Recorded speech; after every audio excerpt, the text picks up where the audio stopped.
ज्ञानदास जी मिथिला धाम से। राधे राधे महाराज श्री जय जय श्री। राधे राधे महाराज जी। महाराज जी, गुरुदेव भगवान की कृपा से एक गुरुनिष्ठ साधक के जीवन में नाम जप, गुरु प्रदत्त मंत्र जाप और भगवत चिंतन प्रतिदिन होता है। साधक हर परिस्थिति में इस जन्म में भगवत प्राप्ति करना चाहता है तो उसे और क्या करना चाहिए और क्या सावधानियां बरतनी चाहिए? सत्संग, विचार, क्षमता और मनोनिग्रह, ये बहुत आवश्यक है। सत्संग के द्वारा प्राप्त विवेक से हर समय हम विचार परायण रहें, कहीं कोई असत वृत्ति हमको प्रिय न लगने लगे। असत क्रिया, असत चिंतन, असत वृत्ति, जैसे पराई माता बहनों की तरफ गंदी दृष्टि, धन के द्वारा प्राप्त होने वाले सुखों में प्रियता, मान बढ़ाई, यश कीर्ति, ये सब असत वृत्ति हैं। तो सत्संग के द्वारा प्राप्त विवेक से हम सावधान पूर्वक, विचार पूर्वक इनसे बचते रहें। और क्षमता, मान अपमान में सम, निंदा स्तुति में सम, सुख दुख में सम, जय पराजय में सम, सम एक बहुत शीतलता है।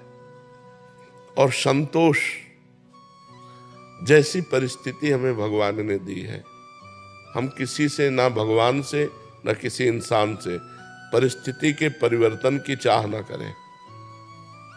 सत्संग, विचार, मनोनिग्रह, हमारा मन जहाँ जहाँ जाता है वहाँ से हटा करके अपने लक्ष्य में लगाना। बार बार ऐसा हम अभ्यास करें और विचार विवेक के द्वारा वैराग्य पूर्ण जीवन रहे।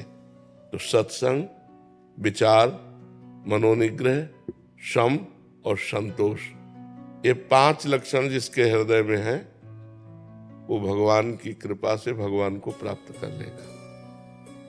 नित्य सत्संग मिले हैं और विचार परायण प्रतिपल रहे, क्योंकि मन हमारा भोगों की तरफ भाग रहा है तो हम विचार के द्वारा काटें उसे। सब लोग भोगी रहे हैं। अगर वास्तविक चैन, सुख, शांति होती तो ये लोग हो जाते। सब अशांत है, सब क्लेशित है। आखिरकार कितने दिन भोगेंगे? आखिरकार इस शरीर अविनाशी तो है नहीं, मरेगा तो है ही, फिर हमारे हाथ क्या लगा? तो विचार के द्वारा हम भोगों का त्याग करें, मन को जहाँ जहाँ जाए वहाँ से हटाकर अपने लक्ष्य पे लगाएं। मनोनिग्रह और सम, द्वंद्वों में सम रहना सीखें। सुख दुख में, लाभ हानि में, मान अपमान में सम रहना सीखें। और सबसे बड़ी चीज है संतोष, हर परिस्थिति में संतोष। जैसे प्रभु हमें रख रहे हैं हम वैसे संतुष्ट हैं। हमें किसी व्यक्ति से या स्वयं प्रभु से भी परिवर्तन की चाह नहीं है। जैसी परिस्थिति है ये हमारे लायक है, हम इसी परिस्थिति में भजन करके भगवान को प्राप्त करें। ये 5 बातें हमारे जीवन में हो, सत्संग, संतोष, मनोनिग्रह, विचार, सम, सम माने समता, बस वो सिद्ध पुरुष हो जाएगा। ये 5 शब्दों को याद कर लो कि इनका हमारे जीवन में योग है कि नहीं। रोज सत्संग, जैसी परिस्थिति उसमें संतोष, जहां जहां मन जाए वहां से हटा के अपने लक्ष्य में लगाना। और विचार परायण रहना, जहां जहां मन हमें फंसा रहा है विचार के द्वारा उसे हम काटें। और सम रहना, द्वंद्वों में सम रहना। द्वंद्वैर विमुक्ता, जो द्वंद्वों से मुक्त है वही परमात्मा प्राप्ति के लिए। क्या नाम जप तो कर ही रहे हैं, गुरु निष्ठा में भी है। तो ये 5 बातों का मनन कर लीजिए, इन 5 को अपने जीवन में लाइए।